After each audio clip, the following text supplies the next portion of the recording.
Yung mga master. Grabe. So guys, may nakita ko rito alimango guys, nagtitirahan guys. Mag-asawa. So buti na lang. May napansin ako gumagalaw. Ayun. Dito sila guys, nagtitirahan. Oh. Ayun sila. Oh. Ayun, mag-asawa. Mag-asawa guys. Babae at saka lalaki. Ito na, ayun na. Ay, bumalik. May butas pala yan dyan. Di lang. So dito sila banda guys. Nung nakita niya ako, bigla pumasok. Di ko alam, may butas pala rito. Akala ko lang butas. So baka nandito lang siya. Ano kasi, bigla nag-high tide ang tubig. Ano? High tide na yung tubig. Ayan guys. So pag nakapagod. Puro kaya pala may napansin gumagalaw yung tubig. Dito pala sila mga guys, mga idol nagtitirahan. Dito sila. Ayun. Sila.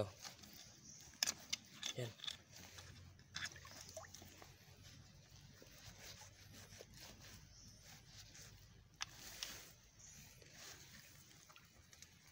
Yan, nalalaki mga idol. Ayan o. Uy, hitik na ako doon. Yan. Pero yung asawa niya, andyan na iwan. So, ayan. Kunin ko to. Kunin ko yung asawa niya. Wala akong makuha limaw. Kaya kunin ko na lang yung asawa niya. Yan na. Mga idol, yan. Yan mga idol. Grabe ang limaw na to. Hindi nila alam na napansin ko sila kasi nagtitirahan sila kaya yung tubig gumalaw. Umaalon mga idol. Ayan, napansin ko agad. Ayan yung babae oh. Diyan. So tingnan nyo mga idol yung tubig malalim kasi. High tide ngayon kaya timing lumabas sila. Ito na. Oh, sigurado na to. So ito yung asawa niya mga idol no. Ito.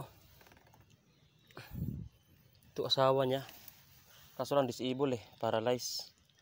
Ayan babae yan oh. Yan babae. So ang gawin ko dito mga idol, pakawalan ko na lang to. Masyado po itong maliit Baka batchel abuse tayo. Yan.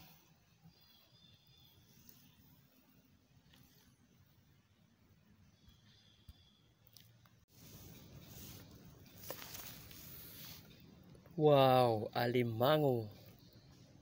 Alimango. Ayos yun guys. So nato diri ron sa tunga sa Kakahuyan, Mangruban. Ayan. May uwak guys, dagko kayo.